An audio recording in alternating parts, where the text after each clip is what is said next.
And looking at the pond, I remember when 565 was being built, the Medlocks and the Broadwaters owned the land, and they moved dirt from where the pond is now to help build 565, and afterwards they built the Intergraph Lake. So it's beautiful. So, tell me about that, when you first started here, how you had to share terminals. Oh, yes. There were no workstations in each office. There were no laptops. You logged into a VAX mainframe when I worked in Building 1, and there were quite a few people who needed access to the terminals. And so there was a sign-up sheet. There was a sign-up sheet, and when someone got to your name, when someone was finished with access to the machines, they would call your phone extension, and it was your turn to use the system. We had an interesting thing happen. Jim and Nancy, I talked about all the hours we worked. Well, Jim and Nancy put in more hours than that at the office all the time. Jim decided one day that he was going to put a trailer house out on the parking lot, and they could just live in that during the week and then go home on the weekends. Nancy handled that in her quiet, loving manner that she always did issues like that. I think the comment was, you can take your trailer house and go to hell. There's no way I'm spending the night in the parking lot. So the result of that was Jim bought 4 building lots right next to, I think it was 4, maybe more, right next to our office over here on Highway 20, and decided to build a house there for them to live in. Very nice house, and they did live in there for a lot of years. I came to work in 1981 in June. It was Intergraph at that time. They had gone public in April, and they needed somebody who understood how to do the SEC reporting. And in 1986, the CFO resigned. I was named the CFO at that time. Was added to the board in 1987, and for the next 21 years, I was either the CFO of Intergraph, the CFO of Intergraph Public Safety, or the treasurer of the company and a member of the board. In 1980, Intergraph did about $90 million in business. In 1981, it was 150, and from there to like 1992, revenue gone from basically $90 million to $1.2 billion.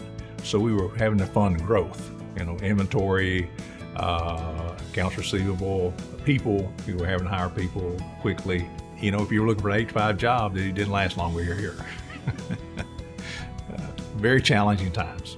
It was fun times because you were growing, lots of opportunity for employees. If you worked hard, had some common sense, there's plenty of opportunity for growth, and that was the exciting part of it. A lot of the people were natives here, so they really were appreciative of the opportunity to work for a fast-growing company in their area. The Intergraph went straight up in the 80s, early 90s, and then we were trying to transition both the hardware and software business off of our proprietary platforms onto Intel-based processors and the Microsoft operating systems. During this transition, sales were impacted. We were struggling to make money. We lost money for most of the early 90s. And then Intel was trying to basically get our technology for free. We were working with them on their processors using our technology, and they were trying to get it licensed for free. Jim Medlock believed the patents were valuable, and in 1987, we ended up having to file patent infringement suits against Intel in order to protect them, because it was basically, if you want to do business with us, you got to give us the technology. And fortunately, he couldn't agree to do that, and it was a wise decision. But it was very, very difficult times. We won the first settlement in April of 2002. We spent $50 million before we got to that point, from 1987 to then. So we were spending $10 million a year on legal fees and expenses, all the while trying to save the business, get it from the hardware business, which was predominant in the late 80s, early 90s, to a software business, all the while trying to juggle all these balls in the air, as well as protect our patents. So it was very trying times, but it was well worth the effort. Well, basically, in April of 2002, we settled with them one set of patents for $300 million, which was great. And then November that year, we won a judgment on some other patents against them for another $150 million. So that allowed us then to have some runway to complete the restructuring of the company to software businesses. It also gave us, it solidified our belief that these were valuable. This was valuable technology, and if Intel was violating, we were confident there were some other large companies that were also infringing on the patents. So from 2002 to probably the next 5 or 6 years, those patents generated close to $1 billion for the company. So that just shows you the wisdom that Jen Medlock and the team had back in the early days that this was valuable technology. It was a profound sense of satisfaction, of relief, because like I said, we had spent a lot of money believing that these things were good, but until you actually settle or get a judgment, it could be all for nothing. You know, our revenue went from $1.2 billion in 92, I think, to $500 million in 2002 or 2003. And so, you know, most companies don't survive that. Statistics tell you that half the companies don't make 5 years, only 20% make 10 years. So to make 50 years, you've had to reinvent yourself multiple times. But Intergraph made the transitions many times, and I think that's a credit to the founders, Jim Medlock, Bob Thurber, Keith Johnrock, Jim Taylor, and Nancy Medlock, who probably doesn't get enough credit for her role at the company. But these guys took a chance, left promising careers at IBM, started a new business, and built it into a $1 billion company. We had lots of family members working here that were, you know, their mom, dad, even sometimes later on, even the kids were working here some. So you had to be careful what you said about somebody, because they may be related. I guess one thing that really dawned on me, and I used to question all the time, is that, you know, we were a computer company, even from 1984 to now, and it was like probably the early 2000s before we started doing our time cards on a computer.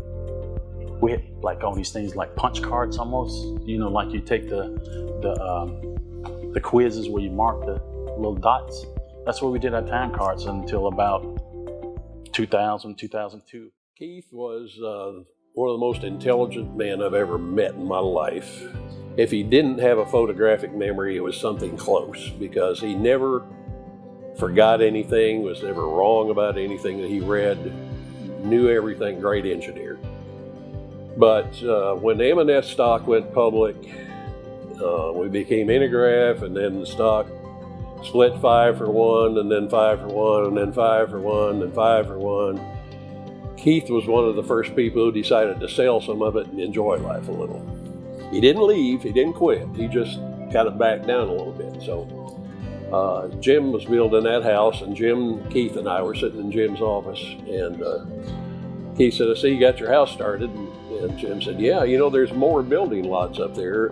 You know, if you want to build a house up there, I'll just give you the lot." Keith looked at him and said, "Have you got anything south of the Tennessee River?" He said, "I'm looking to move further from work, not closer." You remember very much about Users Group? You know, I didn't go to Users Group often, but I know it was down at the Civic Center a lot, and it was a lot of hard work. I remember that. The customers come in town, and you got to meet your customers. That's right. In the early 90s, I do have a fond memory about this one Users Group. Intergraph was doing really well, and there was a new product being introduced called Jupiter, and a hot air balloon was sent to Huntsville from the European office, and it was painted the Jupiter pattern. Right. Cool. It was a big hot air balloon. How did I miss that? I don't know. It was the early 90s. And included with the balloon were Swiss pilots to, fly the balloon. And it was fun to go up in that. I do have one that I recall was very early in my career. We had just moved from kind of an analog world and transitioning into the digital world with the big graphics terminals that we produced. And there's a couple of things around that I can touch on. One of the things we just come out with the raster terminals versus a storage tube device, and they had to be calibrated before we could ship them out to the customers. And we shipped a set to a customer, and I guess, I don't know if it happened because back then we were transporting our stuff in our own semi-trailers to deliver to customers. And I guess that when these showed up, the calibration was off on the monitors, and the customer was very upset. And that provided my first opportunity to travel for the company. So my boss, Wayne Walker, at the time, came and got me and said, "Come on, I got something we need you to do. Can you travel?" I said, "Well, yes, I can." He said, "Come on, you need to go to talk to somebody." So he took me up to the front of building 2, and Mr. Medlock was sitting at a desk with his shoes off and his feet propped up on the desk. And he said, "Jim, this is the guy who's going to go up and fix the problem." And he looked up at me and he said, "Don't come home until that man's happy." And he meant it. And we kind of joked about that after that, you know, he might just send you with a one-way and then you prove yourself and get to come back home. So that was my first experience with Mr. Medlock. Back in those days as well, Intergraph was real good about having activities for employees, you know, I guess physical fitness activities. So they would have basketball league, 3-on-3 league, volleyball. You know, right there where the new fitness center is now, it used to be 2 sand volleyball courts. And, you know, just about every department would have a team. And then they would have a schedule, and, you know, they have officials out there to official the games. I just got a phone call in the study room at UAH, and it was my future manager. I figured he was just somebody I knew, so I answered, "Yo." So I didn't know if I would, you know, it's a wonder I got an interview at all, but he called me in. Of course, I dressed up in my nice suit and everything, carried my resume, and he just took the resume, tossed it on the table, and never looked at it. Told me all about the company, how great it was, how it was up and coming and growing, and asked me when I could start work.